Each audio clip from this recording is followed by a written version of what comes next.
ਸਤਿ ਸ਼੍ਰੀ ਅਕਾਲ। ਤੁਸੀਂ ਜੁੜੇ ਹੋਏ ਹੋ ਪੰਜਾਬੀ ਰੇਡੀਓ USA ਦੇ ਨਾਲ ਤੇ ਮੈਂ ਹਾਂ ਪ੍ਰਵੀਨ ਸ਼ਰਮਾ ਲੈ ਕੇ ਹਾਜ਼ਰ ਹਾਂ ਪ੍ਰੋਗਰਾਮ ਖਬਰ ਤੇ ਨਜ਼ਰ। ਖਬਰ ਤੇ ਨਜ਼ਰ ਪ੍ਰੋਗਰਾਮ ਵਿੱਚ ਕੀ ਅਹਿਮ ਤੇ ਕੀ ਖਾਸ ਖਬਰਾਂ ਨੂੰ ਲੈ ਕੇ ਚਰਚਾ ਕਰਨ ਦੇ ਲਈ ਜੁੜ ਚੁੱਕੇ ਨੇ ਪੰਜਾਬ ਤੋਂ ਸੀਨੀਅਰ ਪੱਤਰਕਾਰ, ਉੱਘੇ ਲੇਖਕ ਅਤੇ ਸਰਗਰਮ ਸਮਾਜਿਕ ਕਾਰਕੁਨ ਦੀਪਕ ਸ਼ਰਮਾ ਚਨਾਰਥਲ ਜੀ। ਸ਼ਰਮਾ ਜੀ, ਸਤਿ ਸ਼੍ਰੀ ਅਕਾਲ। ਸਵਾਗਤ ਹੈ ਜੀ ਪੰਜਾਬੀ ਰੇਡੀਓ USA ਤੇ। ਸਤਿ ਸ਼੍ਰੀ ਅਕਾਲ ਪ੍ਰਵੀਨ ਜੀ, ਸਾਰੇ ਦਰਸ਼ਕਾਂ ਨੂੰ ਸਰੋਤਿਆਂ ਨੂੰ ਪਿਆਰ ਭਰੀ ਸਤਿ ਸ਼੍ਰੀ ਅਕਾਲ। ਸਤਿ ਸ਼੍ਰੀ ਅਕਾਲ ਜੀ। ਪ੍ਰੋਗਰਾਮ ਦੇ ਵਿੱਚ ਅੱਗੇ ਵਧਣ ਤੋਂ ਪਹਿਲਾਂ ਧੰਨਵਾਦ ਕਰਦੇ ਚਲੇ ਸਪਾਂਸਰਸ ਦਾ ਜਿਹੜੇ ਜ਼ਰੀਆ ਬਣਦੇ ਨੇ ਇਹਨਾਂ ਪ੍ਰੋਗਰਾਮਾਂ ਨੂੰ ਤੁਹਾਡੇ ਤੱਕ ਪਹੁੰਚਾਉਣ ਦੇ ਲਈ। ਖਾਲਸਾ ਇੰਸ਼ੋਰੈਂਸ ਏਜੰਸੀ ਵਾਲੇ, ਜਿਨ੍ਹਾਂ ਤੋਂ ਤੁਸੀਂ ਹਰ ਤਰੀਕੇ ਦੀ ਇੰਸ਼ੋਰੈਂਸ ਲੈ ਸਕਦੇ ਹੋ। ਇੰਸ਼ੋਰੈਂਸ ਬਾਰੇ ਪਤਾ ਕਰਨ ਦੇ ਲਈ ਇਹਨਾਂ ਦਾ ਨੰਬਰ ਹੈ 408-272-2500। ਇਹ 1992 ਤੋਂ ਲਗਾਤਾਰ ਇੰਸ਼ੋਰੈਂਸ ਬਿਜ਼ਨਸ ਦੇ ਵਿੱਚ ਸ਼ਾਨਦਾਰ ਸੇਵਾਵਾਂ ਦੇ ਰਹੇ ਨੇ ਤੇ ਅਮਰੀਕਾ ਭਰ ਦੇ ਵਿੱਚ ਇੰਸ਼ੋਰੈਂਸ ਕਰਦੇ ਨੇ। ਓਬਾਮਾ ਕੇਅਰ, ਮੈਡੀਕੇਅਰ ਜਾਂ ਫਿਰ ਕਵਰਡ ਕੈਲੀਫੋਰਨੀਆ ਬਾਬਤ ਪਾਲਿਸੀ ਕਰਵਾਉਣ ਦੇ ਲਈ, ਸਲਾਹ ਲੈਣ ਦੇ ਲਈ ਅੱਜ ਹੀ ਕਾਲ ਕਰੋ 408-272-2500 ਤੇ। ਟਰਕੀਅਨ ਇਮੀਗ੍ਰੇਸ਼ਨ ਲਾ ਫਰਮ ਵਾਲੇ, ਜੇ ਟਰਕੀਅਨਾਂ ਟੋਰਿੰਗ ਟਰਕੀਅਨਾਂ ਦੇ ਨਾਲ ਤੁਸੀਂ US ਇਮੀਗ੍ਰੇਸ਼ਨ ਬਾਬਤ ਕੋਈ ਵੀ ਸਲਾਹ ਕਰਨੀ ਹੈ, ਕੋਈ ਵੀ ਸਵਾਲ ਪੁੱਛਣਾ ਤੇ ਇਹਨਾਂ ਦਾ ਨੰਬਰ ਹੈ 4159090503। ਗੁਰਦੀਪ ਸਿੰਘ ਬਿਰਤੀ ਕਲੋਵਿਸ, ਮਨਦੀਪ ਸਿੰਘ ਸੈਨ ਹੋਜ਼ੇ, ਓਂਕਾਰ ਸਿੰਘ ਫਰੈਜ਼ਨੋ, ਗੁਰਨਾਮ ਸਿੰਘ ਐਂਟੀਲੋਪ, ਜਰਨੈਲ ਸਿੰਘ ਸਿਆਟਲ, ਮਨਦੀਪ ਢਿੱਲੋਂ ਯੂਨੀਵਰਸਿਟੀ ਤੇ ਲਾਲੀ ਸਿੰਘ ਗਰੇਵਾਲ ਫਰੀਮੌਂਟ ਤੋਂ। ਇਹਨਾਂ ਸਾਰੇ ਹੀ ਸਪਾਂਸਰਸ ਦਾ ਬਹੁਤ ਬਹੁਤ ਧੰਨਵਾਦ। ਤੇ ਜੇਕਰ ਤੁਸੀਂ ਵੀ ਪੰਜਾਬੀ USA ਦੇ ਇਹਨਾਂ ਪ੍ਰੋਗਰਾਮਾਂ ਨੂੰ ਸਪਾਂਸਰ ਕਰਨਾ ਚਾਹੁੰਦੇ ਹੋ ਤਾਂ ਸਟੂਡੀਓ ਦਾ ਨੰਬਰ ਹੈ 408-272-5200। ਅੱਜ ਦਾ ਇਹ ਖਬਰ ਤੇ ਨਜ਼ਰ ਪ੍ਰੋਗਰਾਮ ਸਾਲ 2026 ਦੀ 23 ਜੂਨ ਦਾ ਪ੍ਰੋਗਰਾਮ ਹੈ ਤੇ ਦਿਨ ਅੱਜ ਮੰਗਲਵਾਰ ਹੈ। ਖਬਰਾਂ ਦੇ ਵਲਾਈਏ ਤੇ ਸ਼ੁਰੂਆਤ ਕਰੀਏ ਸ਼ਰਮਾ ਜੀ ਪੰਜਾਬ ਦੀ ਇਸ ਵੇਲੇ ਦੀ ਸਭ ਤੋਂ ਵੱਧ ਚਰਚਿਤ ਖਬਰ ਤੋਂ, ਕਿਉਂਕਿ ਖਬਰ ਜਿੱਥੇ ਮੁੱਖ ਮੰਤਰੀ ਦੇ ਨਾਲ ਜੁੜੀ ਹੋਈ ਹੈ ਉੱਥੇ ਖਬਰ ਸਿੱਖ ਮਾਣ ਮਰਿਆਦਾ ਦੇ ਨਾਲ ਵੀ ਜੁੜੀ ਹੋਈ ਹੈ। ਹਰਿਆਣਾ ਪੁਲਿਸ ਨੇ ਬਹੁਤ ਵੱਡਾ ਦਾਅਵਾ ਕਰ ਦਿੱਤਾ। ਮੁੱਖ ਮੰਤਰੀ ਦੀ ਜਿਹੜੀ ਵੀਡੀਓ ਰਿਪੋਰਟ ਆ ਉਹ ਫਰਜ਼ੀ ਨਿਕਲੀ ਹੈ। 2 ਬੰਦੇ ਇਸ ਮਾਮਲੇ ਦੇ ਵਿੱਚ ਅਰੈਸਟ ਵੀ ਹੋ ਚੁੱਕੇ ਨੇ। ਜਿਹੜੇ ਖੁਲਾਸੇ ਕੀਤੇ ਨੇ ਵਿਕਰਮ ਮਜੀਠੀਆ ਤੇ ਸੁਖਪਾਲ ਖਹਿਰਾ ਨੇ, ਉਹ ਕਹਿੰਦੇ ਵੀ ਇੰਨੇ ਹੈਰਾਨ ਕਰ ਦੇਣ ਵਾਲੇ ਵੀ ਲੋਕਾਂ ਨੂੰ ਛੇਤੀ ਕਿਤੇ ਉਹਨਾਂ ਤੇ ਯਕੀਨ ਨਹੀਂ ਆ ਰਿਹਾ ਜੀ। ਪ੍ਰਵੀਨ ਜੀ, ਆਪਣੀ ਕਾਮ ਕਹਾਵਤ ਹੈ ਕਿ ਇੱਕ ਝੂਠ ਨੂੰ ਲੁਕਾਉਣ ਦੇ ਲਈ ਫਿਰ 100 ਝੂਠ ਬੋਲਣੇ ਪੈਂਦੇ ਆ। ਜੀ। ਇਸ ਮਾਮਲੇ 'ਚ ਵੀਡੀਓ ਕਾਂਡ ਮਾਮਲੇ ਦੇ ਵਿੱਚ ਹੁਣ ਕੁਝ ਅਜਿਹਾ ਹੀ ਲੱਗ ਰਿਹਾ ਕਿ ਜਿਵੇਂ ਝੂਠ ਦੇ ਉੱਤੇ ਝੂਠ ਦੀ ਪਰਤ ਚੜ੍ਹਦਿਆਂ ਆਹ ਸਥਿਤੀ ਅੱਜ ਸਾਹਮਣੇ ਆ ਗਈ ਕਿ ਜੱਗ ਹਸਾਈ ਹੁਣ ਪੂਰੀ ਦੁਨੀਆ 'ਚ ਹੋ ਰਹੀ ਆ। ਸਹੀ ਹੈ। ਇਹ ਮਾਮਲਾ ਜੇ ਵੀਡੀਓ ਦਾ ਸੀ, ਜਿਵੇਂ ਦਾਅਵਾ ਕੀਤਾ ਜਾ ਰਿਹਾ ਕਿ ਵੀਡੀਓ ਅਸਲੀ ਹੈ ਜੀ, ਜੇ ਮਾਮਲਾ ਇਹੀ ਸੀ ਤਾਂ ਉਹਨੂੰ ਉਲਟਾਉਣ ਦੀ ਬਜਾਏ ਗੁਰੂ ਦੀ ਚੌਖਟ ਤੇ ਜਾ ਕੇ ਜੇ ਸੀਸ ਰੱਖ ਕੇ ਮਾਫੀ ਮੰਗੀ ਹੁੰਦੀ, ਮਾਮਲਾ ਉੱਥੇ ਹੀ ਖਤਮ ਹੋ ਜਾਂਦਾ, ਹੁਣ ਤਾਂ ਨਿਬੜ ਜਾਣਾ ਸੀ। ਤੇ ਜੇ ਨਹੀਂ ਸੀ, ਜਿਵੇਂ ਭਗਵੰਤ ਮਾਨ ਹੋਰੀ ਕਹਿੰਦੇ ਨੇ ਕਿ ਮੇਰੀ ਨਹੀਂ ਹੈਗੀ, ਮੈਂ ਇਹਦੇ ਵਿੱਚ ਨਹੀਂ ਹੈਗਾ, ਇਹ ਨਕਲੀ ਬਣਾਈ ਹੈ, ਕਿਸੇ ਹੋਰ ਦਾ ਰੋਲ ਹੈ, ਕੋਈ ਹੋਰ ਬੰਦਾ ਲਿਆ, ਤਾਂ ਵੀ ਜੇ ਅਕਾਲ ਤਖਤ ਸਾਹਿਬ ਨੇ ਸੱਦਿਆ ਸੀ ਉੱਥੇ ਜਾ ਕੇ ਸੀਸ ਝੁਕਾ ਕੇ ਬਹਿ ਜਾਂਦੇ ਕਿ ਜਿਵੇਂ ਤਾਂ ਵੀ ਆਇਆ ਕਿ ਮੇਰੀ ਤਾਂ ਨਹੀਂ ਹੈਗੀ, ਤਾਂ ਵੀ ਮਾਮਲਾ ਨਿਬੜ ਜਾਣਾ ਸੀ। ਸਹੀ ਹੈ। ਤੇ ਮੁੱਖ ਮੰਤਰੀ ਭਗਵੰਤ ਮਾਨ ਦਾ ਕੱਦ ਜਿਹੜਾ ਕਹਿੰਦਾ ਨਾ ਕਿ ਵੀਡੀਓ 'ਚ ਲੰਬਾ ਹੈ ਤੇ ਮੇਰਾ ਕੱਦ ਇੰਨਾ ਹੈ ਨਹੀਂ, ਉਹ ਵੀਡੀਓ ਵਾਲੇ ਨਾਲ ਵੀ ਕੱਦ ਲੰਬਾ ਉੱਚਾ ਹੋ ਜਾਣਾ ਸੀ। ਪਰ ਨਹੀਂ, ਸਰਕਾਰ ਬੁਰੀ ਤਰ੍ਹਾਂ ਕਰ ਗਈ ਆ। ਬਿਲਕੁਲ। ਵਿਕਰਮ ਮਜੀਠੀਆ ਤੇ ਸੁਖਪਾਲ ਖਹਿਰਾ ਦੋਵਾਂ ਦੀ ਮੈਂ ਕਹਿੰਦਾ ਸਿਆਸੀ ਲਾਗ ਪੂਰੀ ਹੋਣੀ ਸਰਕਾਰ ਨਾਲ ਜੀ। ਸ਼ਾਇਦ ਹੋ ਸਕਦਾ ਉਹ ਇਸੇ ਲਾਗ ਦੇ ਵਿੱਚੋਂ ਇਹ ਤੱਥ ਰੱਖ ਰਹੇ ਹੋਣ, ਪਰ ਤੱਥ ਝੂਠੇ ਨੇ ਸਾਬਤ ਕਰੇ ਨਾ ਸਰਕਾਰ। ਬਿਲਕੁਲ। ਉਹਨਾਂ ਦੀ ਲਾਗ ਹੋ ਸਕਦੀ ਹੈ ਤੁਹਾਡੇ ਨਾਲ ਲਾਗ ਡਾਟ, ਪਰ ਜਿਹੜੇ ਉਹ ਤੱਥ ਰੱਖ ਰਹੇ ਨੇ ਇਹਨਾਂ ਨੂੰ ਝੁਠਲਾਵੇ ਇਹਨਾਂ ਨੂੰ ਸਰਕਾਰ ਆ ਕੇ ਕਿ ਹਾਂਜੀ ਇਹ ਝੂਠੇ ਨੇ। ਸਹੀ ਹੈ। ਤੁਸੀਂ ਗੱਲ ਤੇ ਪ੍ਰੈਸ ਕਾਨਫਰੰਸ ਕਰਦੇ ਹੋ, ਪਰ ਮੈਨੂੰ ਉਹਦੇ ਨਾਲੋਂ ਜ਼ਿਆਦਾ, ਸਰਕਾਰ ਨਾਲੋਂ ਵੀ ਜ਼ਿਆਦਾ ਇੱਕ ਹੋਰ ਪਹਿਲੂ ਇਹਦੇ ਤੇ ਨਜ਼ਰਸਾਨੀ ਕਰਨਾ ਬਣਦਾ। ਜੀ। ਜੇ ਇਹਨਾਂ ਦੇ ਪੁਲਿਸ ਅਧਿਕਾਰੀ ਗਏ ਗੁੜਗਾਉਂ, ਜੇ ਉਹਨਾਂ ਨੇ ਰਿਪੋਰਟ ਤਿਆਰ ਕਰਾਈ, ਸਹੀ ਹੈ, ਰਿਪੋਰਟ ਤਾਂ ਕਿਸੇ ਲੈਬ ਤੋਂ ਬਣ ਕੇ ਆਈ। ਸਹੀ ਹੈ, ਬਿਲਕੁਲ ਜੀ। ਜੇ ਇਸੇ ਲੈਬ ਤੋਂ ਹੀ ਬਣ ਕੇ ਆਈ ਤਾਂ ਸਰਕਾਰ ਦੱਸੇ ਕਿ ਅਸੀਂ ਤਾਂ ਜਾਇਜ਼ ਬਣਾਈ ਹੈ ਜੀ, ਹੁਣ ਬੰਦਿਆਂ ਨੇ ਜਾਂਚ ਕਰਾਉਣ ਜਾਣਾ ਸੀ, ਕਿਤੇ ਤਾਂ ਰਹਿਣਾ ਹੀ ਸੀ, ਇਸ ਲਈ ਹੋਟਲ 'ਚ ਰਹੇ ਹੋਣੇ ਜੀ। ਸਹੀ ਹੈ। ਸਰਕਾਰ ਆ ਜਾਵੇ ਨਾ ਸਾਹਮਣੇ। ਪਰ ਜੇ ਪੁਲਿਸ ਗਈ, ਅਧਿਕਾਰੀ ਉੱਥੇ ਗਏ, ਤਾਂ ਉਹਨਾਂ ਦੀ ਪੈੜ ਨੱਪਣਾ ਕੰਮ ਰਾਜਨੀਤਿਕ ਧਿਰਾਂ ਦੀ ਸੀ ਕਿ ਮੀਡੀਆ ਦੀ ਜ਼ਿੰਮੇਵਾਰੀ ਸੀ? ਸਹੀ ਹੈ। ਜਿਹੜੇ 24 ਘੰਟਿਆਂ ਦੇ ਚੈਨਲ ਚੱਲਦੇ ਨੇ ਸਾਡੇ, ਉਹਨਾਂ ਦੇ ਫੀਲਡ ਪੱਤਰਕਾਰ ਕਿੱਥੇ ਸੀ? ਜਿਹੜੇ ਖੋਜੀ ਰਿਪੋਰਟਰ ਨੇ ਉਹ ਕਿੱਥੇ ਸੀ? ਜਿਹੜਾ ਕੰਮ ਮੀਡੀਆ ਨੂੰ, ਫੀਲਡ ਦੇ ਪੱਤਰਕਾਰਾਂ ਨੂੰ, ਇਹਨਾਂ ਨੈਸ਼ਨਲ ਤੇ ਸੂਬਾਈ ਚੈਨਲਾਂ ਨੂੰ ਕਰਨਾ ਚਾਹੀਦਾ ਸੀ, ਉਹ ਕੰਮ ਲੀਡਰ ਕਰ ਰਹੇ ਨੇ। ਸੁਪਰ ਬ੍ਰੇਕਿੰਗ ਨਿਊਜ਼ ਉਹ ਦੇ ਰਹੇ ਨੇ। ਸਹੀ ਹੈ। ਇੱਥੋਂ ਦਾ ਜਦੋਂ ਮੈਂ ਅੱਜ ਅਖਬਾਰਾਂ ਫੋਲ ਰਿਹਾ, ਪੰਜਾਬ ਦੀਆਂ ਨਾਮੀ ਗ੍ਰਾਮੀ ਪੰਜਾਬੀ ਅਖਬਾਰਾਂ ਦੇ ਵਿੱਚ ਪਹਿਲਾ ਪੰਨਾ, ਤੀਜਾ ਪੰਨਾ, ਕਿਸੇ ਤੇ ਖਬਰ ਵੀ ਨਹੀਂ ਲੱਭ ਰਹੀ। ਐਡੀ ਵੱਡੀ ਖਬਰ ਹੈ, ਮੁੱਖ ਮੰਤਰੀ ਨਾਲ ਤੁਹਾਡੇ ਨਾਲ ਜੁੜਿਆ ਮਾਮਲਾ ਹੈ। ਸਹੀ ਹੈ। ਹਰਿਆਣਾ ਨੇ FIR ਕੀਤੀ ਹੈ 2 ਬੰਦਿਆਂ ਦੇ ਉੱਤੇ, ਔਰ ਉਹਨਾਂ ਨੂੰ ਗ੍ਰਿਫਤਾਰ ਕਰ ਲਿਆ ਕਿ ਤੁਸੀਂ ਝੂਠੀਆਂ ਰਿਪੋਰਟਾਂ ਬਣਾ ਕੇ ਦਿੰਦੇ ਹੋ, ਤੇ ਇੱਥੇ ਖਬਰ ਹੀ ਨਹੀਂ। ਸਹੀ ਹੈ, ਬਿਲਕੁਲ। ਖਹਿਰਾ ਦੀ ਔਰ ਮਜੀਠੀਆ ਦੀ ਵੀਡੀਓ ਸਭ ਨੇ ਸੁਣ ਲਈ ਹੋਣੀ, ਉਹਨਾਂ ਦੇ ਤੱਥ ਲਗਭਗ ਸਾਰੇ ਸਰੋਤਿਆਂ ਤੱਕ, ਦਰਸ਼ਕਾਂ ਤੱਕ ਸਾਡੇ ਪਹੁੰਚ ਗਏ ਹੋਣੇ। ਸਹੀ ਹੈ। ਪਰ ਤਾਂ ਵੀ ਉਹਦਾ ਇੱਕ ਨੁਕਤਾ, 2 ਨੁਕਤੇ ਸੋਹਣੇ ਬਣਦੇ ਨੇ।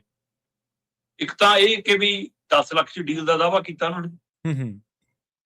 ਦੂਜਾ ਉਹ ਕਹਿੰਦੇ ਕਿ ਧਰਾਤਲ ਦੇ ਉੱਤੇ ਕਿਤੇ ਲੈਬ ਹੈ ਹੀ ਨਹੀਂ ਜੀ। ਜਿਹੜੀ ਰਿਪੋਰਟ ਆਈ ਉਹਦੇ ਪਹਿਲੇ ਪੰਨੇ ਤੇ ਕਿਤੇ ਲੈਬ ਦਾ ਜ਼ਿਕਰ ਹੀ ਨਹੀਂ ਕਿ ਕਿੱਥੇ ਆ ਲੈਬ। ਨਹੀਂ ਤਾਂ ਲੈਬ ਦਾ ਲੈਟਰ ਪੈਡ, ਉਹਦੇ ਉੱਤੇ ਉਹਨਾਂ ਦਾ ਅਤਾ ਪਤਾ, ਰਜਿਸਟ੍ਰੇਸ਼ਨ ਨੰਬਰ, ਸਾਰਾ ਕੁਝ ਹੁੰਦਾ। ਤੇ ਅਖੀਰ 'ਚ ਫਿਰ ਰਿਪੋਰਟ ਜਾਰੀ ਕਰਨ ਵਾਲੇ ਦੇ ਦਸਤਖਤ ਹੁੰਦੇ ਨੇ, ਕਹਿੰਦੇ ਅਖੀਰ 'ਚ ਉਹ ਵੀ ਨਹੀਂ ਹੈ ਜੀ। ਸਹੀ ਹੈ। ਤੇ ਫਿਰ ਇਹਨਾਂ ਗੱਲਾਂ ਦਾ ਜਵਾਬ ਕਿਹਨੇ ਦੇਣਾ ਜੀ? ਹੁਣ ਜਿਹੜੇ ਰਿਪੋਰਟ ਤਿਆਰ ਕਰਾਉਣਗੇ ਸੀ, ਜਾਂ ਉਹ ਦੇਣ, ਜਾਂ ਸਰਕਾਰ ਦੇਵੇ, ਜਾਂ ਮੁੱਖ ਮੰਤਰੀ ਭਗਵੰਤ ਮਾਨ ਨਾਲ ਜੁੜਿਆ ਮਾਮਲਾ ਸਿੱਧਾ ਆ ਕੇ ਉਹ ਦੇਣ। ਹੁਣ ਬਿਠਾ ਲਓ ਹਰਪਾਲ ਪੰਨੂ ਨੂੰ, ਹੁਣ ਬਿਠਾ ਲਓ ਬਲਤੇਜ ਹਰਪਾਲ ਸਿੰਘ ਉਹਨੂੰ, ਹੈ ਨਾ, ਹਰਪਾਲ ਚੀਮਾ ਨੂੰ, ਜਾਂ ਹੁਣ ਬਿਠਾ ਲਓ ਬਲਤੇਜ ਪੰਨੂ ਨੂੰ। ਹੁਣ ਪੁੱਛੋ ਉਹਨਾਂ ਨੂੰ ਕਿ ਦੋ ਭਾਈ ਹੁਣ ਜਵਾਬ ਹੈ ਕੁਛ? ਸਹੀ ਹੈ, ਬਿਲਕੁਲ। ਬੰਦਿਆਂ ਨੇ ਫੁਟੇਜ ਦਿਖਾਈ, ਕਿਆ ਫੁਟੇਜ ਹੈ ਜੀ? ਆਹ ਹੋਟਲ 'ਚ ਰੋਟੀ ਖਾ ਰਹੇ ਨੇ, ਇੱਥੇ ਬੈਠ ਕੇ ਸੈਟਿੰਗ ਹੋ ਰਹੀ ਆ, ਬੈਠੇ ਨੇ ਜੀ। ਬੰਦਿਆਂ ਨੇ ਡਾਟਾ ਦਿੱਤਾ ਕਿ ਆਹ ਜੀ ਹੋਟਲ 'ਚ ਵੜਨ ਦੀਆਂ ਰਸੀਦਾਂ ਨੇ, ਤਰੀਕਾਂ ਨੇ ਜੀ, ਆਹ ਹੋਟਲ 'ਚੋਂ ਬਾਹਰ ਨਿਕਲਦੀਆਂ ਤਰੀਕਾਂ, ਰਸੀਦਾਂ ਨੇ ਜੀ, ਆਹ ਬਿੱਲ ਨੇ ਜੀ, ਇੱਥੇ ਬੈਠ ਕੇ ਸੈਟਿੰਗ ਹੋਈ ਹੈ, ਇਸ ਨਾਂ ਦੀ ਕੋਈ ਫਰਮ ਨਹੀਂ ਜੀ, ਆਹ ਕੁਛ ਨੀਗਾ ਜੀ, ਆਹ ਬੰਦਾ। ਉਹ ਬੰਦਾ ਕਹਿੰਦੇ ਕਿ ਜਿਹੜੇ ਬੰਦੇ ਤੋਂ ਰਿਪੋਰਟ ਤਿਆਰ ਕਰਾਈ ਜੀ, ਜਸਪ੍ਰੀਤ ਜੱਸੀ ਨਾਂ ਦਾ ਬੰਦਾ, ਉਹ ਕਹਿੰਦਾ ਜੀ ਸਾਰਾ ਕੁਝ ਬਣਾਉਣ ਤੋਂ ਬਾਅਦ ਮੈਨੂੰ 10 ਲੱਖ ਵੀ ਦੇ ਗਏ, ਮੇਰੇ ਤੋਂ ਡਰਾ ਕੇ ਧਮਕਾ ਕੇ, ਨਾਲੇ ਬਣਵਾ ਵੀ ਲਈ ਤੇ ਨਾਲੇ ਮੈਨੂੰ ਪੈਸੇ ਵੀ ਦੇ ਗਏ। ਠੀਕ ਹੈ। ਪਰ ਕਹਿੰਦਾ ਮੈਨੂੰ ਤਦ ਤੱਕ ਇਹ ਨਹੀਂ ਪਤਾ ਸੀ ਕਿ ਮਾਮਲਾ ਅਕਾਲ ਤਖਤ ਸਾਹਿਬ ਨਾਲ ਮੱਥਾ ਲਾ ਰਹੇ ਨੇ। ਕਿ ਜਦੋਂ ਮੈਨੂੰ ਇਹ ਪਤਾ ਲੱਗਿਆ, ਫਿਰ ਉਹੀ ਬੰਦਾ ਸਾਹਮਣੇ ਆ ਜਿਹਨੇ ਰਿਪੋਰਟ ਤਿਆਰ ਕਰਕੇ ਦਿੱਤੀ ਹੈ। ਜ਼ਮੀਰ ਨੇ ਹਲੂਣਾ ਮਾਰਿਆ ਜੀ। ਉਹ ਬੰਦੇ ਨੇ ਜਾ ਕੇ ਸ਼ਿਕਾਇਤ ਕਰਾਈ। ਉਹਦੇ ਆਧਾਰ ਤੇ ਦੇਖੋ, ਇਹ ਸਵਾਲ ਕੱਲ ਵੀ ਉੱਠ ਰਿਹਾ ਸੀਗਾ ਵੀ ਕਿ ਹੁਣ ਨਾਇਬ ਸਿੰਘ ਸੈਣੀ ਕੀ ਕਰੂ, ਜਿਹੜਾ ਪੱਗ ਬੰਨ ਕੇ ਪੰਜਾਬ ਆਉਂਦਾ। ਉਹਦੀ ਜ਼ਿੰਮੇਵਾਰੀ ਕੀ ਆ? ਕ੍ਰਾਈਮ ਤਾਂ ਉਹਦੇ ਸੂਬੇ 'ਚ ਹੋਇਆ ਨਾ। ਸਹੀ ਹੈ, ਬਿਲਕੁਲ। ਤੇ ਉਹਨੇ ਕੰਮ ਕਰਤਾ ਹੁਣ ਆਪਣਾ। ਇਹ ਹੁਣ ਚਾਹੇ ਤਾਂ ਉਹਨੇ, ਪੁਲਿਸ ਨੇ ਕ੍ਰਾਈਮ ਦੇ ਹਵਾਲੇ ਨਾਲ ਕੀਤਾ, ਚਾਹੇ ਹਾਈ ਪ੍ਰੋਫਾਈਲ ਕੇਸ ਦੇ ਹਵਾਲੇ ਨਾਲ ਕੀਤਾ, ਚਾਹੇ ਬੀਜੇਪੀ ਨੇ ਪੰਜਾਬ 'ਚ ਆਪਣੀਆਂ ਵੋਟਾਂ ਪੱਕੀਆਂ ਕਰਨ ਨੂੰ ਧਿਆਨ 'ਚ ਰੱਖ ਕੇ ਕੀਤਾ, ਕਿਸੇ ਨੀਤੀ ਨਾਲ ਕੀਤਾ ਹੋਵੇ। ਹੁਣ ਸੱਤਾਧਾਰੀ ਤੇ ਉਹਨਾਂ ਤੇ ਕੋਈ ਦੋਸ਼ ਲਾਵੇ ਜੀ। ਪਰ ਜੇ ਘਟਨਾ ਹਰਿਆਣਾ 'ਚ ਵਾਪਰੀ ਹੈ ਔਰ ਇਹ ਤੱਥ ਰਿਪੋਰਟਾਂ ਸਾਹਮਣੇ ਆ ਰਹੀਆਂ ਨੇ, ਫਿਰ ਨਾਇਬ ਸਿੰਘ ਸੈਣੀ ਦੀ ਕਾਰਵਾਈ ਤਾਂ ਵਾਜਬ ਠਹਿਰਾਈ ਜਾਊਗੀ। ਸਹੀ ਹੈ। ਤੇ ਉਹਨੇ ਤਰੀਕਾ ਮੈਨੂੰ ਲੱਗਦਾ ਬੜਾ ਕਮਾਲ ਦਾ ਅਪਣਾਇਆ।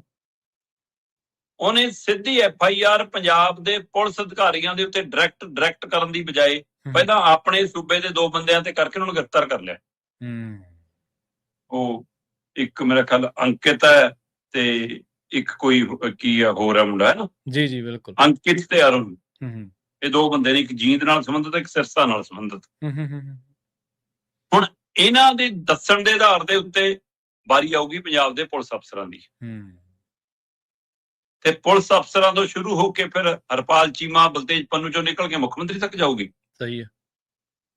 ਕਿਤੇ ਜਿਹੜਾ ਪੰਜਾਬ ਦੀ ਆਮ ਆਦਮੀ ਪਾਰਟੀ ਜਾਂ ਆਮ ਆਦਮੀ ਪਾਰਟੀ ਦੀ ਸਰਕਾਰ, ਭਗਵੰਤ ਮਾਨ ਦੀ ਸਰਕਾਰ, ਇਹ ਦਮ ਭਰਦੀ ਸੀ ਦਿੱਲੀ ਮਾਡਲ। ਸਹੀ ਹੈ। ਦਿੱਲੀ ਵਾਲੇ ਸਕੂਲ ਸਾਡੇ ਵੀ ਹੋ ਗਏ, ਦਿੱਲੀ ਵਾਲੇ ਮੁਹੱਲਾ ਕਲੀਨਿਕ ਸਾਡੇ ਵੀ ਹੋ ਗਏ, ਦਿੱਲੀ ਵਾਲਾ ਮੁੱਖ ਮੰਤਰੀ ਹੁੰਦੇ ਅੰਦਰ ਗਿਆ ਸੀ, ਸਾਡੇ ਵਾਲਾ ਵੀ ਮੁੱਖ ਮੰਤਰੀ ਹੁੰਦੇ ਅੰਦਰ ਜਾਊਗਾ। ਫਿਰ ਸਹੀ ਹੈ, ਇਹ ਪੂਰਾ ਦਿੱਲੀ ਮਾਡਲ ਲਾਗੂ ਕਰਨਗੇ। ਇਹ ਉਧਰ ਨੂੰ ਜਾ ਰਹੀ ਹੈ ਕਵਾਇਦ। ਕੀ ਮੁੱਖ ਮੰਤਰੀ ਭਗਵੰਤ ਮਾਨ ਲਈ ਕੱਲ ਤੱਕ ਸੁਖਬੀਰ ਬਾਦਲ ਦੀ ਗ੍ਰਿਫਤਾਰੀ ਦੀ ਤਿਆਰੀ ਸੀ, ਅੱਜ ਭਗਵੰਤ ਮਾਨ ਦੀ ਆਪਣੀ ਤਾਂ ਨਹੀਂ ਹੋਗੀ? ਸਹੀ ਹੈ, ਬਿਲਕੁਲ। ਸੋ ਇਹ ਰਾਜਨੀਤੀ ਕਿੱਧਰ ਨੂੰ ਜਾ ਰਹੀ ਹੈ, ਇਹ ਦੇਖਣ ਵਾਲੀ ਗੱਲ ਹੈ। ਔਰ ਆਪਾਂ ਉਸ ਦਿਨ ਵੀ ਗੱਲ ਕਰ ਰਹੇ ਸੀ ਕਿ ਦੇਖਣ ਨੂੰ ਇਹ ਧਾਰਮਿਕ ਮਸਲਾ ਹੈ, ਅਸਲ 'ਚ ਇਹ ਰਾਜਨੀਤਿਕ ਮਸਲਾ ਹੈ। ਸਹੀ ਹੈ। ਤੇ ਹੁਣ ਉਹਦੇ ਰਾਜਨੀਤੀ ਦੇ ਪਾਜ ਉਧੜ ਗਏ ਨੇ। ਜੀ। ਸੋ ਇਸ ਲਈ ਹੁਣ ਜਵਾਬ ਸਰਕਾਰ ਨੂੰ ਦੇਣਾ ਬਣਦਾ, ਮੁੱਖ ਮੰਤਰੀ ਭਗਵੰਤ ਮਾਨ ਨੂੰ ਹੁਣ ਸਾਹਮਣੇ ਆਉਣਾ ਬਣਦਾ। ਸੋ ਇਸ ਲਈ ਇਹ ਵੱਡੀ ਮੁਸ਼ਕਲ ਸਰਕਾਰ ਲਈ ਵੀ ਖੜੀ ਹੋ ਗਈ ਹੈ। ਆਪਾਂ 2 ਦਿਨ ਪਹਿਲਾਂ ਹੀ ਗੱਲ ਕਰਕੇ ਹਟੇ ਹਾਂ ਕਿ ਕੇਜਰੀਵਾਲ ਨੂੰ ਇਹ ਫਿਕਰ ਹੈਗਾ ਕਿ ਜੇ ਮਾਮਲਾ ਉਲਝ ਗਿਆ ਕਿ ਮੈਂ ਭਗਵੰਤ ਮਾਨ ਦਾ ਬਦਲ ਕਿਹੜਾ ਦੇਣਾ। ਸਹੀ ਹੈ, ਬਿਲਕੁਲ। ਇਹ ਗੱਲ ਉੱਥੇ ਜਾ ਰਹੀ ਹੈ। ਔਰ ਅਜੇ ਇਹ ਮਾਮਲਾ ਵੱਡਾ ਹੋਊਗਾ। ਮੀਡੀਆ, ਅਖਬਾਰਾਂ, ਅਦਾਰੇ ਇਹਨਾਂ ਖਬਰਾਂ ਨੂੰ ਨਸ਼ਰ ਕਰਨ ਚਾਹੇ ਨਾ ਨਸ਼ਰ ਕਰਨ, ਹੈ ਨਾ, ਮੂੰਹ ਲੁਕੋ ਕੇ ਪੱਤਰਕਾਰ ਅੰਦਰ ਵੜ ਜਾਣ, ਚਾਹੇ ਚੈਨਲ ਅੰਦਰ ਵੜ ਜਾਣ, ਚਾਹੇ ਅਖਬਾਰਾਂ ਦੇ ਸੰਪਾਦਕ ਲੁਕ ਜਾਣ, ਮਤਲਬ ਲੋਕਾਂ ਨੂੰ ਸਭ ਦਿਖਣ ਲੱਗ ਪਿਆ ਕਿ ਤੁਸੀਂ ਕਿਹੋ ਜਿਹੇ ਹੋ ਤੇ ਇਹ ਸਿਸਟਮ ਕਿਹੋ ਜਿਹਾ। ਜੀ ਬਿਲਕੁਲ। ਨਾਲੇ ਆਪਾਂ ਆਫ ਦੀ ਏਅਰ ਵੀ ਗੱਲ ਕਰ ਰਹੇ ਸੀਗੇ, ਸ਼ਰਮਾ ਜੀ ਵੀ ਹੁਣ ਤਾਂ ਜਮਾਂ ਆਤੀ ਹੋਈ ਪਈ ਹੈ। ਸਰਕਾਰਾਂ ਸਮਰੱਥ ਅਥਾਰਟੀ ਹੁੰਦੀਆਂ ਨੇ, ਸਰਕਾਰਾਂ ਦੂਸ਼ਣਬਾਜ਼ੀ ਥੋੜ੍ਹਾ ਲਾਉਂਦੀਆਂ ਨੇ, ਸਰਕਾਰਾਂ ਸਾਬਤ ਕਰਦੀਆਂ ਨੇ ਕਿ ਅਸੀਂ ਪਾਕ ਸਾਫ਼ ਹਾਂ।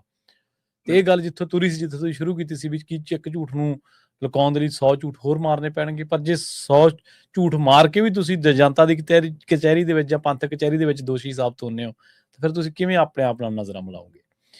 ਅਗਲੀ ਗੱਲ ਕਰੀਏ ਜੀ ਲੈਂਡ ਪੂਲਿੰਗ ਦਾ, ਕਹਿੰਦੇ ਜਿੰਨ ਫੇਰ ਬਾਹਰ ਆ ਗਿਆ ਜੀ। ਰਵਿੰਦਰ ਜੀ, ਆਪਾਂ ਕਈ ਵਾਰ ਲੈਂਡ ਪੂਲਿੰਗ ਤੇ ਗੱਲ ਕੀਤੀ ਹੈ। ਹਾਂਜੀ।